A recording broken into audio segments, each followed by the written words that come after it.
Приключения почти всегда веселы. Однако, когда кто-то отправляется в такое путешествие, он также должен знать об опасностях, которые могут его поджидать, поскольку он вполне может оказаться в ловушке. Недавно пара Бигли отправилась именно в такое путешествие. Они игриво преследовали оленя в лесу недалеко от своего дома, когда неожиданно одна из собак оказалась придавлена веткой, которая была настолько тяжелой, что ни одна из них не могла ее сдвинуть. После нескольких дней в лесу все стало выглядеть ужасно, но, к счастью, дружелюбный незнакомец услышал их лай. Некоторые собаки настолько преданы, что останутся со своими друзьями, даже если это может стоить им жизни. Мужчина гулял в глубине леса, когда наткнулся на пару нервно лающих собак, одна из которых застряла. Ему удалось завоевать доверие собак, и, освободив их, он привел их к себе домой. У собак не было микрочипов, и никто не отреагировал на сообщения в интернете, поэтому мужчина и его семья ожидали, что им, возможно, придется оставить собак у себя. Оуэр был на одной из своих обычных прогулок на природе недалеко от дома. Он был примерно в 1,5 милях от своей отправной точки, когда впервые услышал нервный лай. Сначала никого не было видно, поэтому автор решил провести расследование. Поднявшись на скалу, мужчина наткнулся на 2 биглей, один из которых был прижат большой веткой дерева. Собаки были очень оборонительными, но также очень уставшими. Самец, который гулял на свободе, едва мог сделать несколько шагов, прежде чем ему потребовался отдых, а самка вообще едва могла двигаться из-за своего положения. К счастью, Аэр отнесся к ситуации спокойно. Он завоевал доверие мальчика и сдвинул бревно, чтобы освободить девочку, которая, освободившись, оказалась, по всей видимости, беременной. Несмотря на то, что она еще не была готова сотрудничать, мужчина смог заставить ее следовать за ним, подняв ее друга и понеся его впереди. Когда группа вернулась, хозяев нигде не было видно. Собаки были без микрочипов, а сообщения в социальных сетях тоже не принесли многого. Мужчина и его семья пришли к выводу, что если никто не появится, то собаки могут жить с ними.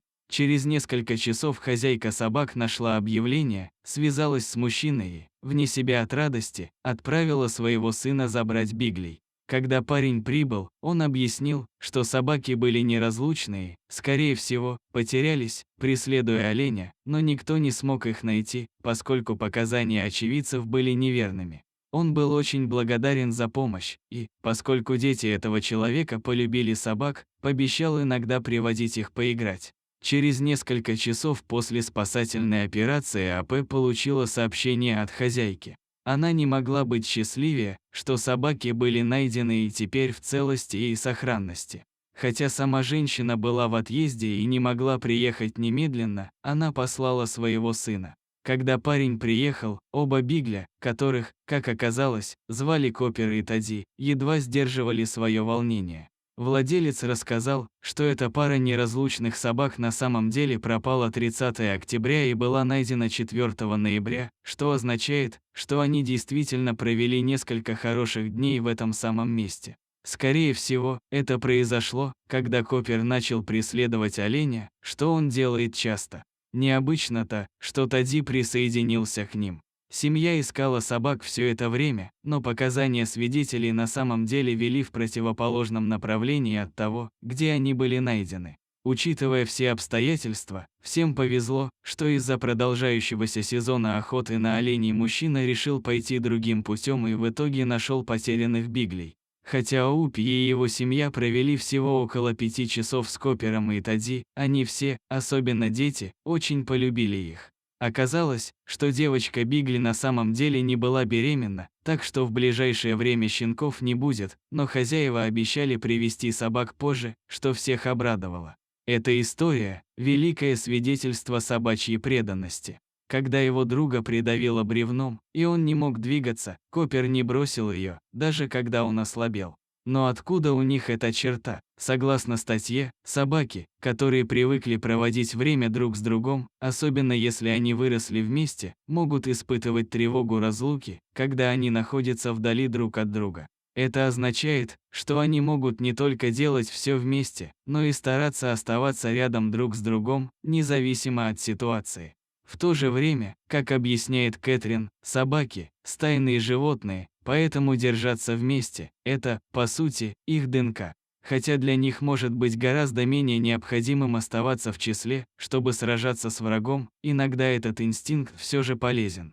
Просто подумайте об этом. Если бы Тадди остался один в лесу ночью, все могло бы закончиться намного хуже.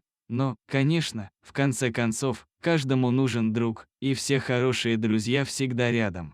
Всем нам нужен кто-то, кто заставляет нас чувствовать себя хорошо, и потерять его – это полная противоположность, так что связь Копера и Тадди не кажется такой уж удивительной. Что вы думаете об этой истории? У вас когда-нибудь была похожая встреча? Поделитесь всем этим в комментариях ниже.